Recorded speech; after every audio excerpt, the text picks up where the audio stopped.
दिल को छू जाए कहानी चैनल में आपका स्वागत है। आज मैं आपको ऐसी कहानी सुनाने जा रही हूँ जिसे सीता माता कहती थी और श्री राम जी सुनते थे।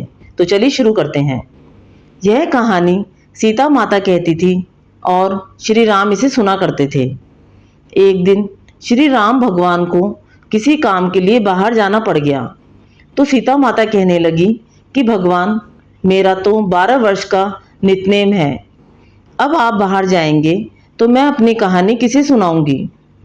श्री राम ने कहा कि तुम कुएं की पाल पर जाकर बैठ जाना और वहां जो औरतें पानी भरने आएंगी उन्हें अपनी कहानी सुना देना। सीता माता कुएं की पाल पर जाकर बैठ जाती है।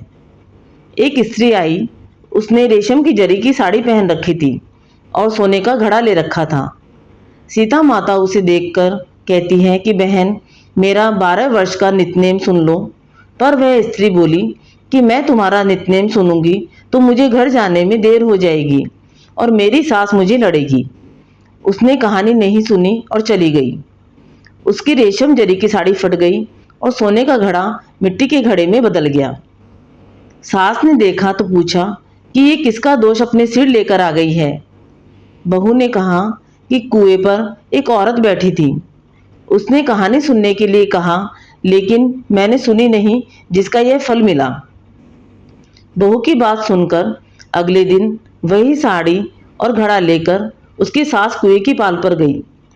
सास को वहीं माता सीता बैठी मिली तो माता सीता ने कहा कि बहन, मेरी कहानी सुन लीजिए। सास बोली कि एक बार छोड़, मैं तो 4 बार कहानी सुन लूंगी। तो सीता माता अपनी कहानी सुनाने लगी।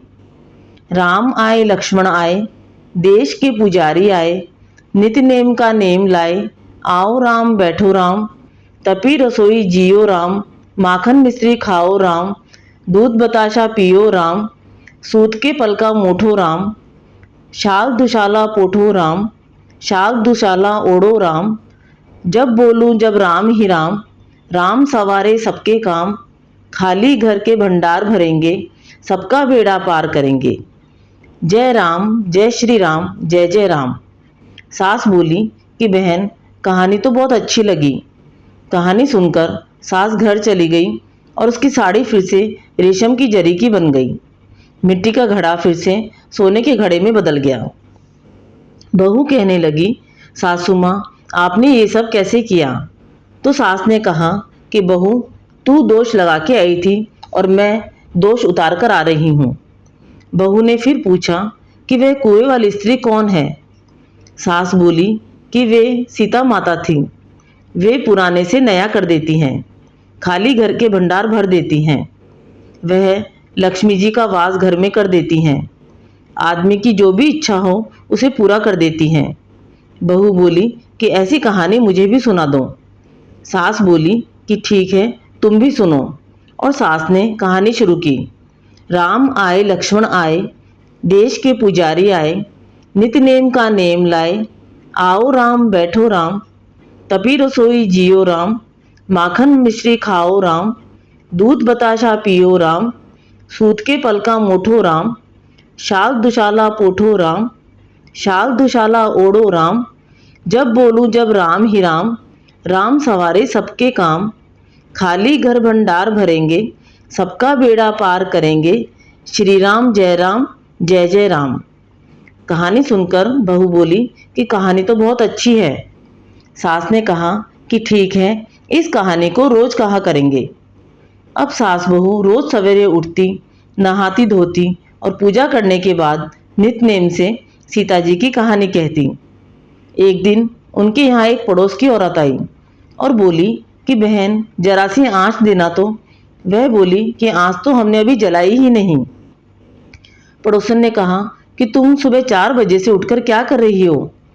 उन्होंने कहा कि सुबह उठकर हम पूजा करते हैं, फिर सीता माता की नित नेम की कहानी कहती हैं।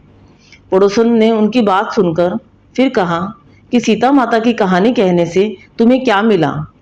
वे बोली कि इनकी कहानी कहने से घर के भंडार भर जाते हैं, सारे काम सिद्ध हो जाते हैं, मन की इच्छा भी पूरी होती है। पड़ोसन कहती है कि बहन, ऐसी कहानी तो मुझे भी सुना दो। वह बोली कि ठीक है, तुम भी ये कहानी सुन लो।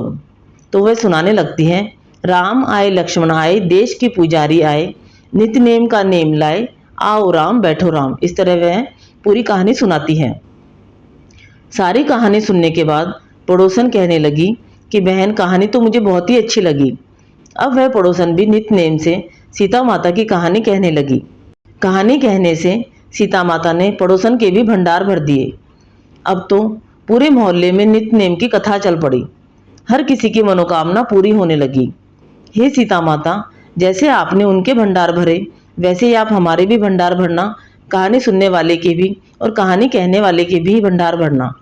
उत्तर प्रदेश, बिहार, हिमाचल प्रदेश और हरियाणा के कुछ क्षेत्रों में आज भी यह कथा सीता जयंती पर बहुत चाव से सुनाई जाती है।